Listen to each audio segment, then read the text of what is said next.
साई बंदगी सतनाम, सतगुरु बंदी छोड़ कबीर साहब की जय हो। आज हम जानेंगे सतगुरु नितिन साहिब से एक सत्संग के माध्यम से कि असली और नकली गुरु की क्या पहचान है। दोस्तों, संसार में लाखों तरह के गुरु हैं। हर गली में, हर गांव में आपको कोई ना कोई गुरु मिल ही जाएगा। मॉर्निंग में जैसे ही हम टीवी को ऑन करते हैं तो बहुत तरह के गुरु हमें टीवी पर मिलते हैं। कोई कुछ बता रहा है, कोई कुछ बता रहा है, लेकिन हमें उस गुरु की तलाश है जो हमें आत्मा का ज्ञान बता दे, यानी आत्म ज्ञान हमें बता दे, हमारी आत्मा का ज्ञान हमें बता दे। हमें ऐसे सच्चे सतगुरु की तलाश है जो हमारे जीवन को लेखे लगवा दे और हमें मोक्ष करवा दे। तो आइए जानते हैं असली और नकली गुरु की क्या पहचान होती है। आज हमें बताएंगे सतगुरु नितिन साहिब जी। तो सत्संग को बड़े विवेक के साथ और बुद्धि को लगा के सुनना है। नमस्कार दोस्तों, आज मैं आपके सामने जो टॉपिक लेके आया हूँ वो ये है कि हमें किस तरह के गुरु की शरण में जाना चाहिए और किस तरह के गुरु को हमें तत्काल ही त्याग देना चाहिए। तो आज इस पर खुल के बात करेंगे दोस्तों। जैसे कि मैंने अपनी पिछली वीडियो में बताया था आपको कि हमारी ज़िंदगी में कितना ज़रूरी है किसी ना किसी गुरु की शरण में जाना, चाहे वो सांसारिक दृष्टि से हो, चाहे वो आत्मिक कल्याण के लिए हो। बिना गुरु के हम कभी भी एक कदम नहीं चल सकते। अगर चलेंगे भी तो हमें ये नहीं पता लगेगा कि हम वो कदम सही दिशा में ले जा रहे हैं या गलत दिशा में। इसीलिए हमारी गलतियों को ठीक करने के लिए हमें एक गुरु की ज़रूरत पड़ती ही पड़ती है। तो जैसे कल मैंने आपको बताया था कि हमारी जो ज़िंदगी की ज़रूरतें हैं उनको पूरा करने के लिए भी हमें कैसे किसी दुनियावी गुरु, तीन लोक के गुरु की शरण में जाना पड़ता है। आज हम बात करेंगे आध्यात्मिक गुरु की, कि कैसे कोई आध्यात्मिक गुरु हमारे ज़िंदगी में आए तो हम अध्यात्म की तरफ अग्रसर हो सकते हैं, वो भी सही दिशा में।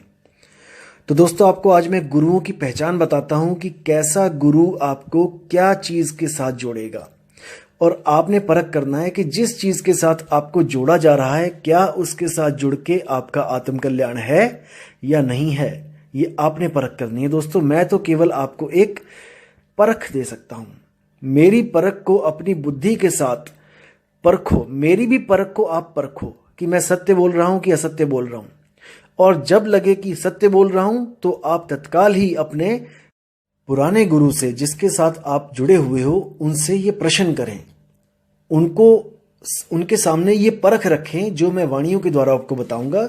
क्योंकि देखो, अगर मैं बोलूंगा तो आप नहीं समझ पाओगे और आप नहीं मानोगे, लेकिन जब मैं वाणियां प्रमाणित करूंगा तब आप हर चीज समझ भी जाओगे और आपके अंदर वो शक्ति भी आएगी जिससे आप सत्य और असत्य का निर्णय कर सको। तो दोस्तों, सबसे पहले मैं आपको बता दूं कि आध्यात्मिक जो चालें होती हैं, जो सुरती की चाल होती है, वो 4 प्रकार की होती है अध्यात्म में। पहली चाल होती है दोस्तों चींटी की, दूसरी चाल होती है मकड़ी की, तीसरी चाल होती है मछली की, चौथी चाल होती है पक्षी की। दोस्तों, ये केवल चाल है, इसका मतलब ये नहीं कि आपको कोई गुरु चींटी, मकड़ी, मछली या कोई पक्षी बना देगा। ऐसा नहीं है दोस्तों। कई स्वयंभू जो आत्मज्ञानी बने हुए हैं वो ये सोचते हैं कि कबीर साहब हमेशा पक्षी की चाल की बात करते हैं, विहंगम चाल की बात करते हैं, तो कबीर साहब आपको पक्षी बना देंगे। वो ये कहते हैं अरे हमने पक्षी नहीं बनना। अरे भाई, तुम्हें पक्षी नहीं बनाया जा रहा है, तुम्हें चाल बताई जा रही है कि सुरत की चाल कैसी होती है। जैसे आप मोटरसाइकिल, आप कार, आप पानी का जहाज और आप हवाई जहाज, इन सब में चलते हो, ये सब मोड ऑफ ट्रांसपोर्टेशन ही है। आप एक जगह से दूसरी जगह पहुंचते हो, लेकिन इनकी चालों में फर्क है। इसका मतलब ये नहीं कि आपको मैं मोटरसाइकिल बना दूंगा या आपको मैं हवाई जहाज बना दूंगा या आपको मैं पानी का जहाज बना दूंगा। नहीं, इसका मतलब है कि आपकी जो पहुंच है वो लिमिटेड हो जाती है। आप मोटरसाइकिल से जब चलते हो तो दोस्तों आपकी हद कहाँ पे खत्म होती है? जहां पे समुद्र आता है, आगे मोटरसाइकिल नहीं जा सकती। दोस्तों वही हाल कार का भी है। कार मोटरसाइकिल से तेज चलेगी। मोटरसाइकिल 100 की स्पीड, 125 की स्पीड से चलती है, तो कार की चाल में आप 200 250 भी चल सकते हो। मोटरसाइकिल से बहुत तेज चल सकते हो, जल्दी पहुंच सकते हो, लेकिन दोनों की हद समुद्र के तट पे आके खत्म हो जाती है। वहां पर ये आगे नहीं जा सकते। दोस्तों उसके बाद जो जहाज होता है वो समुद्र को आगे पार करके दूसरे देश तक जा सकता है, ये जहाज की चाल है। लेकिन दोस्तों वो आसमान में नहीं उड़ सकता, आप ऊपर नहीं जा सकते। और जो हवाई जहाज है वो आसमान तक में उड़ सकता है, उसकी अलग चाल है। तो इन चालों को भी समझना पड़ेगा, ना कि आपको कोई पक्षी और कोई मकड़ी बनाने की बात कर रहा है। अज्ञानी बंदा हमेशा शब्दों में ही उलझ जाता है, भाव को नहीं पकड़ता। तो सबसे पहले बात करते हैं चींटी की चाल। दोस्तों जैसे आपने देखा होगा कि चींटी दीवार पे चढ़ती है, थोड़ा चढ़ती है फिर गिर जाती है, क्योंकि अगर स्लिपरी दीवार हो तो फिर थोड़ा चढ़ती है फिर गिर जाती है, फिर चढ़ती है फिर गिर जाती है। करते करते करते हजारों बार प्रैक्टिस करके वो दीवार के अंत तक पहुंचती है, जहां तक दीवार खड़ी है। इसमें उसको बहुत बहुत ज्यादा मेहनत करनी पड़ती है। तो ये दोस्तों सूरत की पहली चाल है। जो गुरु आपको पिंड के चक्रों की साधना करवाए, जैसे गुदा चक्र, नाभि चक्र, हृदय चक्र, कंठ चक्र, अगर इन चक्रों की साधना करवाए कुछ नाम देके, जैसे ओम, क्लीम, हरिम, सोहम, सत्यम, ऐसे अगर नाम देके आपको जाप करवाता है और पिंड में चक्रों की साधना करवाता है, तो वो प्रथम चाल वाला गुरु है, यानी चींटी की चाल वाला गुरु है। वो गुरु आपको चींटी की चाल चलवा रहा है, सुरती को ऊपर की तरफ उठवा रहा है। तो दोस्तों उससे कल्याण नहीं होगा। दीवार गिरेगी तो साथ में चींटी भी गिरेगी। जैसे ही ये पिंड गिरेगा तो ये चक्र भी गिरेंगे और ये सुरती भी वापस गिर जाएगी, क्योंकि चींटी बिना आधार के नहीं चल सकती, दीवार का आधार लेके ही चलेगी। दीवार का मतलब ये शरीर, इनमें जो चक्र हैं, जब शरीर गिरेगा तो चक्र भी खत्म होंगे और सुरती फिर नीचे गिर जाएगी, फिर जन्मों में आ जाएगी। दूसरी चाल है मकड़ी की चाल। अब आप मकड़ी को भी देखिए कि कैसे दीवार पे चढ़ती है। मकड़ी भी चींटी की तरह एक बार चढ़ती है, गिरेगी, चढ़ेगी, गिरेगी, चढ़ेगी, लेकिन जैसे ही वो छत तक पहुंचेगी दोस्तों, वो क्या करती है चालाकी, वहां पर एक जाल बनाती है। वो जाल बनाने के बाद अब वो उसी जाल से नीचे उतरती है और उसी जाल से ऊपर चढ़ती है। जो तार होती है उसकी, जाल की तो तार होती है। तो दोस्तों वो चींटी से चतुर होती है और चींटी से फास्ट होती है। चींटी अगर एक बार गिर जाए तो उसके पास और कोई चाल नहीं है चलने की, लेकिन मकड़ी क्या करती है, एक बार चढ़ाई करने के बाद वो अपनी चाल बदल देती है। वो दोबारा दीवार पर चढ़ने के लिए कभी भी दीवार का सहारा नहीं लेती। उसके बाद वो जाल से ऊपर और नीचे जाती है और चींटी से 50 गुना फास्ट जाती है। दोस्तों ये जो मकड़ी की चाल वाली भक्ति है, ये कौन सी भक्ति है? ये है अनहद नाद की भक्ति। इसमें क्या होता है, इसमें आप एक बार प्रैक्टिस करके नाम को जप के जब आप सबसे आखिरी चक्र तक पहुंचते हो, तब वहां पर आपको एक शब्द धुन मिलती है। आप उस शब्द धुन के सहारे वापस उसी निचले स्थान पर आ सकते हो, निचले चक्रों तक, और उसी से सुरती को दोबारा वहां तक ले जा सकते हो जहां वो शब्द धुन आपको मिली थी। तो इसी तरह बार बार अभ्यास करने पे आपको दोबारा उन चक्रों में आना जाना नहीं पड़ता। आप शब्द धुन के द्वारा ही आप सीधे आ और जा सकते हो, अपनी सूरत को चढ़ा और उतार सकते हो। ये शब्द धुन दोस्तों कैसे मिलती है? जब आप कानों को बंद करके, अपने अंगूठों से दोनों कानों को बंद करके अपनी सारी सुरती अंदर की तरफ लगाते हो, बाहर की दुनिया से कनेक्शन तोड़ते हो, और जब अंदर में देखते हो, धुन को सुनते हो, तब इसी 5 तत्वों के शरीरों की 5 धुनें जो बहुत सूक्ष्म रूप में अंदर बज रही हैं, आप उनको सुनना शुरू करते हो। और सुनते सुनते वो इतनी विराट हो जाती है कि वो जैसे नगाड़े बज रहे हों, बादल गरजता है, इतनी ज्यादा आवाज हो जाती है। और वो धुनें आपस में ही बदलने लग जाती हैं। कभी वो बादलों की गर्जना की तरह सुनाई देती है, कभी वो वीणा में बदल जाती है, कभी वो बांसुरी बन जाती है, कभी वो शंख बन जाती है। तो वो बदलती रहती है। और दोस्तों जहां पर बदलाव हो जाए वो चीज माया होती है, वो कभी सत्य नहीं हो सकती, क्योंकि सत्य कभी बदलता नहीं है। सत्य एक रस रहता है, उसकी यही पहचान है। सत्य कभी नहीं बदलता, लेकिन अनहद धुन हमेशा बदलते रहते हैं। क्योंकि कबीर साहब ने भी बोला है, अनहद बाजा जम का थाना, पांचों तत्व करें घमसाना। यानी अनहद बाजा जम का थाना, जो जम है, जो काल है, उसका थाना यानी कि उसका ही घर है, वहां से मुक्ति नहीं हो सकती। तो साहिब कहते हैं, अनहद बाजा बिधि बिधि बाजे, सार शब्द न्यारी धुन गाजे। कि अनहद बाजा जो धुन है अनहद की, ये 5 तत्वों की 5 धुनें हैं, इसी को 5 नाम कह देते हैं संत। ये असल में वो नाम नहीं है जिसकी मैं बात कर रहा हूं, क्योंकि मेरा नाम एक रस है, ना कि 5 रस हैं। जाप मरे अजपा मरे, अनहद भी मर जाए। इसी धुन के लिए बोल रहे हैं कि अनहद भी मर जाए, और सुरत समाए शब्द में, वाको काल ना खाए।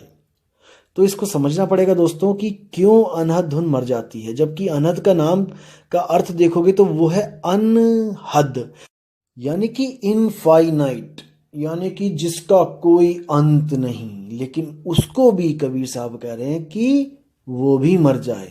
ऐसा क्यों बोला गया है दोस्तों? क्योंकि ये जो 5 तत्व की धुनें हैं ये 24 घंटे हो रही हैं, हमारे अंदर ही हो रही हैं। लेकिन जैसे ही हमारा शरीर ठंडा पड़ेगा, यानी कि हमारी जो जीवात्मा यहाँ से निकल जाएगी, तो ये धुनें शांत हो जाएंगी। जैसे और भी हमारे यहाँ धुनें हो रही हैं शरीर में, जैसे दिल की धड़कन, जो नाड़ी की आवाज है। आप देखोगे दिल की धड़कन पे कान लगा के देखो, धक धक धक धक 24 घंटे हो रहा है। 24 घंटे का मतलब ये नहीं कि ये बेहद है। 24 घंटे संत कहते हैं कि वो धुन 24 घंटे हो रही है, वो सही बोल रहे हैं कि 24 घंटे हो रही है, जैसे ये दिल की धड़कन धड़क रही है 24 घंटे। लेकिन कब तक धड़केगी ये? जब तक हमारे प्राण इस शरीर में हैं। जैसे ही हमारे प्राण पखेरु उड़ गए, ये धड़कनें भी बंद हो जाएंगी, ये शब्द खत्म हो जाएगा जो 24 घंटे चल रहा है।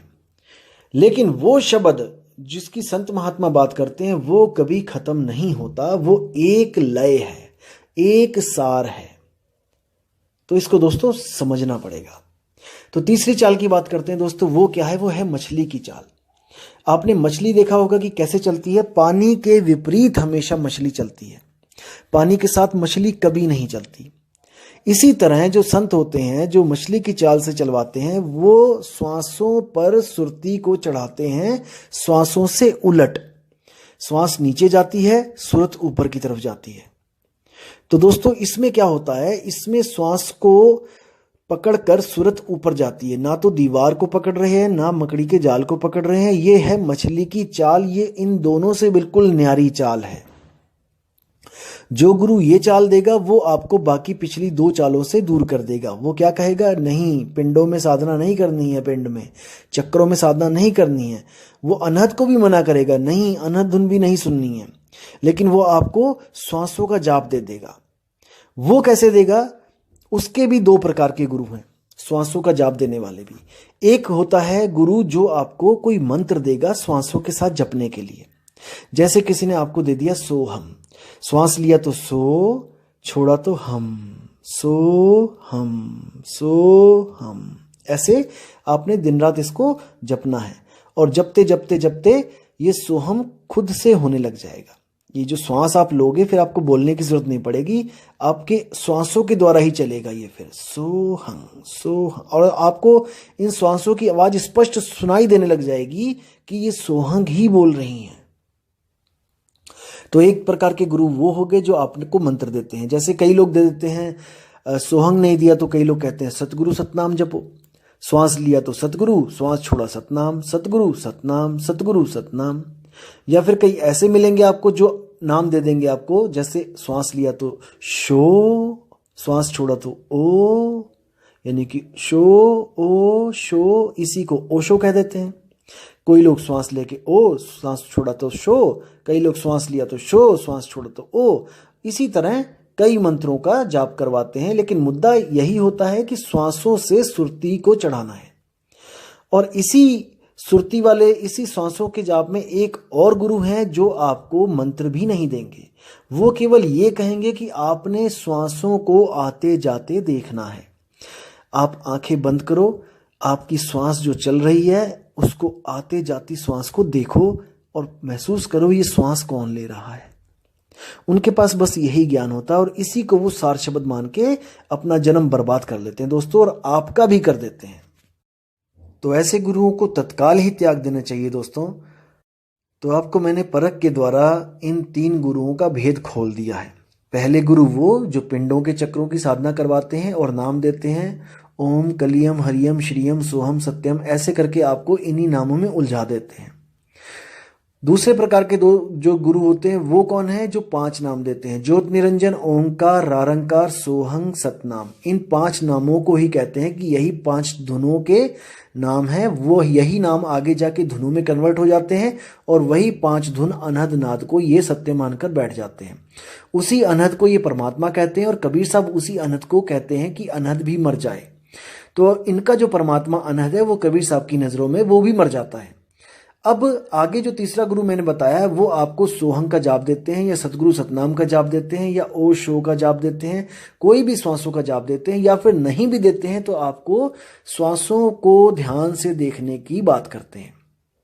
ऐसे तीनों गुरुओं को तत्काल ही त्याग देना चाहिए, लेकिन तब त्यागना चाहिए जब आपको इनसे आगे का रास्ता पता लग जाए तब।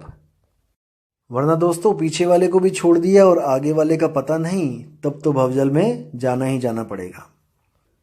इसलिए अब मैं आपकी कुछ मदद करने के लिए आपको बताना चाहता हूं कि इससे आगे का गुरु जो चौथे प्रकार का गुरु है वो कौन होता है। दोस्तों उसको भेदी गुरु कहा जाता है। वो एक रहस्य लेके बैठा है, जो रहस्य आपको प्राप्त हो जाने पर ही माया का जाल टूट जाता है, आपको सत्य और असत्य का लगाव हो जाता है, आप कभी भी दोबारा गलत भक्ति में प्रवेश नहीं करते हो अगर आप में परख है तो दोस्तों जो चौथे प्रकार का गुरु होता है वो होता है सार शब्द का भेदी गुरु।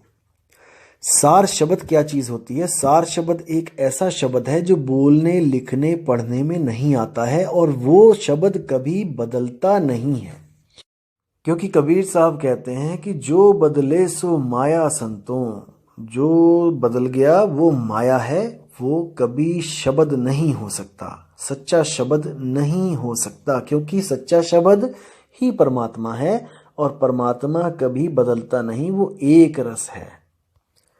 उसी शब्द को सत शब्द, सतनाम, अकह नाम, निअक्षर नाम, विदेह नाम, ऐसे नामों से बोलकर संतों ने उसको याद किया, उसकी महिमा गाई। तो इसी प्रकार मदन साहिब क्या कहते हैं, उस परम अक्षर को, उस परम शब्द को, उस विदेह शब्द को कैसा गुरु आपको बता सकता है, इसके बारे में एक बाणी कहते हैं, सोई गुरु पूरा कहाए, 2 अक्षर का भेद बताए, एक छुड़ाए एक लखाए, तब प्राणी निज घर को जाए। कि हे जीवात्मा ऐसा गुरु धारण कर जो तुझे 2 अक्षरों का भेद बताए, भेद यानी रहस्य बताए। कोई नाम ना जपवा दे, कहीं 2 अक्षर जपने बैठ गए, ओम सोहम या फिर और कोई हरे कृष्णा या फिर कोई जय हनुमान या फिर जय कबीर सत साहिब, ऐसा कुछ नहीं जपवाए। सोई गुरु पूरा कहाए, 2 अक्षर का भेद बताए, उसका रहस्य बताए 2 अक्षरों का। पहला अक्षर क्या है? पहला अक्षर जो हमारी भाषाओं के अक्षर होते हैं, का खा गा, ए बी सी, उड़ा एड़ा ईड़ी, अलिफ बे ते, जितने भी इस दुनिया में अक्षर हैं उनका भेद बताए कि ये मनुष्य ने बनाए हैं, ये सच्चा शब्द नहीं है, ये जीभ्या द्वारा प्रकट होते हैं, असल में इनकी असलियत कुछ भी नहीं है, ये मायावी अक्षर हैं क्योंकि ये बदल जाते हैं। होंठ कंठ लागे नहीं, जीव्या नहीं उच्चार, गुप्त वस्तु जो लखै सो निज हंस हमार। कबीर साहब कहते हैं होंठ कंठ लागे नहीं, ऐसे अक्षर की बात करो जिसमें होंठ कंठ जीव्या नहीं लगती है। जो उस अक्षर की बात करता है गुरु, उसकी शरण में जाओ। कैसे? 2 अक्षर का भेद बताए, एक छुड़ाए एक लखाए, 52 अक्षरों को छुड़वा दे, काखा गा वाले नामों को छुड़वा दे। कैसे? जैसे हमने सोचा कि राम ये कोई नाम है जिससे मुक्ति होगी, तो राम, ये राम कब पैदा हुआ, कब प्रकट हुआ, कब आया? जो राम का नाम जो आपने लिखा है, ये राम कब आया? जब हिंदी भाषा के, संस्कृत भाषा के अक्षर अस्तित्व में आए तब। जब आदि मानव था, कुछ बोलता नहीं था, कुछ कहता नहीं था, कोई बात लिखता नहीं था, तब ये राम कहाँ था? तब ये राम का नाम कहाँ था? ऐसे ही कबीर, कोई कहता है कि कबीर कबीर करके मुक्ति होगी, तो कबीर का कहाँ से आया अगर वो 52 अक्षर नहीं आए थे तब?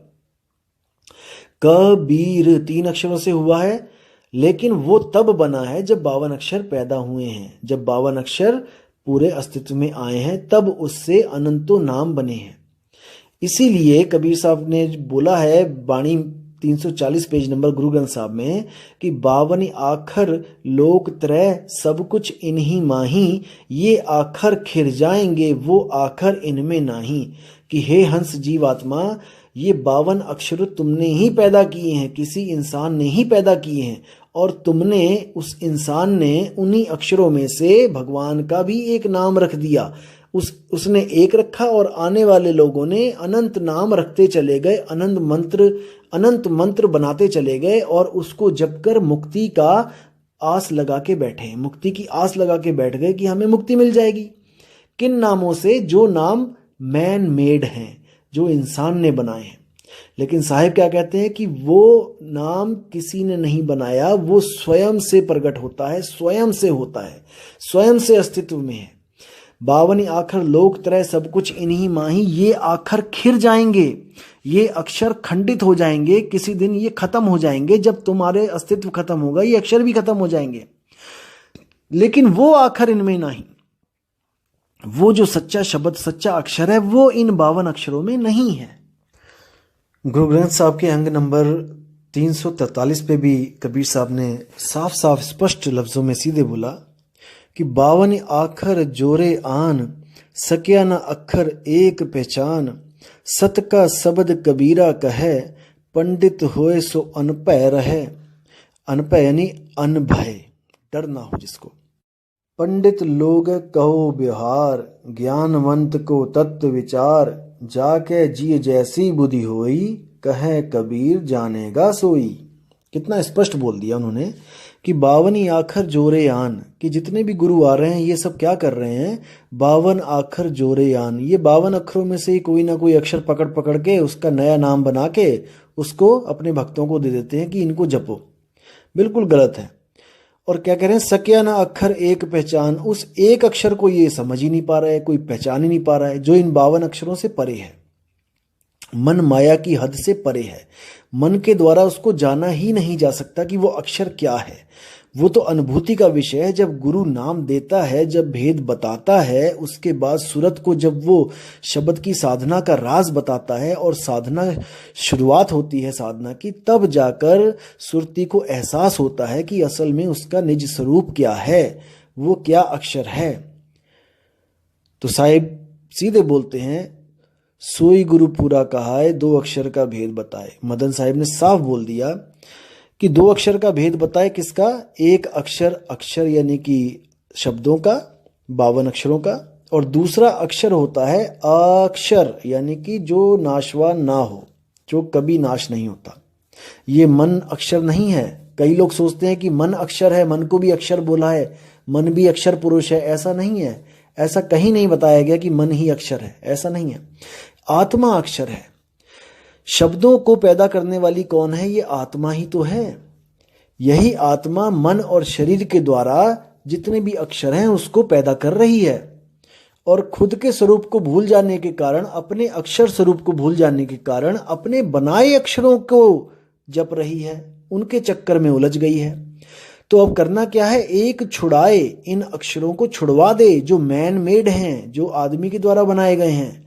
एक लखाए, उसका लखाव करा दे जो वो स्वयं है, जो वो अपने आप को भूली थी, उस स्वरूप का लखाव करा दे कि तुम कौन हो, तुम अक्षर आत्मा हो। तब प्राणी निज घर को जाए, तब जाकर वो सुरती जो आत्मा से अलग हुई थी अपने निज घर, अपने आत्म स्वरूप में समाएगी। ना कि वो किसी स्वर्ग, नरक या फिर किसी सतलोक, अकहलोक, अगमलोक, अनामी लोक, अनंत लोक कहीं नहीं जाएगी। वो जहां से बिछड़ी थी सुरती, उसी में जाके समा जाएगी। उसी को मुक्ति कहते हैं। बिल्कुल सिंपल। अगर समझो तो बिल्कुल सिंपल, नहीं समझो तो सबसे मुश्किल। अटपट ज्ञान कबीर का झटपट लखा ना जाए, और जो इसको झटपट लखे तो सब खटपट मिट जाए। कितनी सुंदर वाणी बोली है कि अगर समझो तो कुछ भी नहीं है, अगर ना समझो तो ये बहुत बड़ा पहाड़ है जो नहीं समझ में आता है। तो दोस्तों, आपको मैंने आज 4 गुरुओं के बारे में बताया है, चारों के भेद बता दिए हैं। अब आप ये देखो कि आपके गुरु ने आपको किस चाल से जोड़ा है। अगर आपको पहली, दूसरी और तीसरी चाल से जोड़ा है दोस्तों, बिल्कुल देर नहीं करनी है, नया गुरु खोजना शुरू कर दो, सत्संगों की किताबें पढ़ना शुरू कर दो, घाट घाट का पानी पियो जाके। तब आपको पता लगेगा कि ये चौथा गुरु जो है ये कहाँ बैठा है। और याद रखो दोस्तों, खोजी होए तुरंत मिल जाऊं एक पल की तलाश में। जिसको सच में मालिक की खोज है, जो सच में चाहता है कि उसका सत का संग हो जाए, तो ये सत्संग सुन के वो जीवात्मा ज्यादा दिन अलग नहीं रह सकती परमात्मा के सच्चे ज्ञान से। वो जरूर एक ना एक दिन खोजती हुई सत्संग घर में पहुंचकर सत्य के साथ जुड़ेगी। ये मेरा पूर्ण विश्वास है, क्योंकि ऐसे ऐसे नाना पंथों के जीव जो इस ज्ञान को सुनने के बाद अटल होकर इस पंथ से जुड़े हैं और यहां पर नाम लेके अपना कल्याण करने के लिए लगे हुए हैं। सब जात धर्म पुरानी रीति रिवाजों को छोड़ के जो यहां पे आ सकता है, केवल वही आए। हमारे गुरुजी के पास केवल वही आए जो पिछली लकीरों का फकीर ना हो, क्योंकि कबीर साहब ने साफ साफ बोला है, कामी क्रोधी लालची इनसे भक्ति न होए, भक्ति करे कोई सूरमा जाति वर्ण कुल खोए। सारी जात, सारे वर्ण, सारे कुलों को साइड में रख के आना है। ये सोच के नहीं आना है कि मैं यादव हूं, कि मैं राजपूत हूं, कि मैं ब्राह्मण हूं। एक जीव समझ के आना है अपने आप को, एक भटका हुआ जीव जो अपने पीव की तलाश कर रहा है, जो शिव भी नहीं बनना चाहता। याद रखना दोस्तों, 3 चीजें हैं, जीव, शिव और पीव। इन तीनों में आपने पीव को चुनना है, ना तो आपने शिव को चुनना है, और जीव तो आप ऑलरेडी हो ही। तो दोस्तों, पीव कौन है?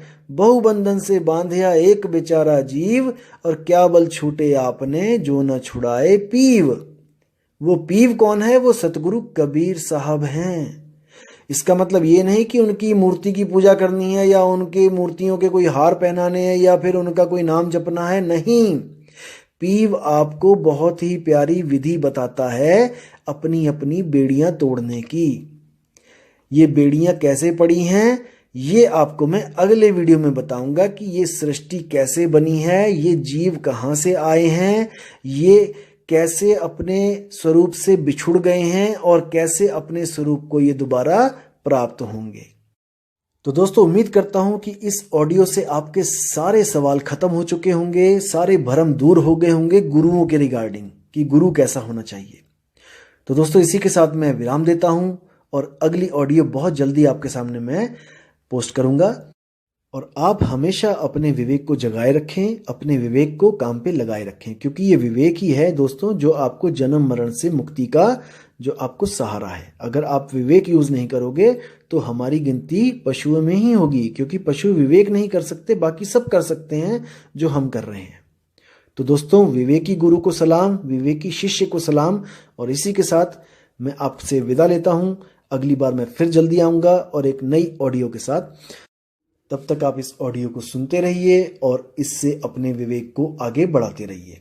साहिब बंदगी, सतनाम, जय गुरु मदन साहिब, जय गुरु वैराग साहिब, जय जय गुरु सतगुरु कबीर साहब। साहिब बंदगी।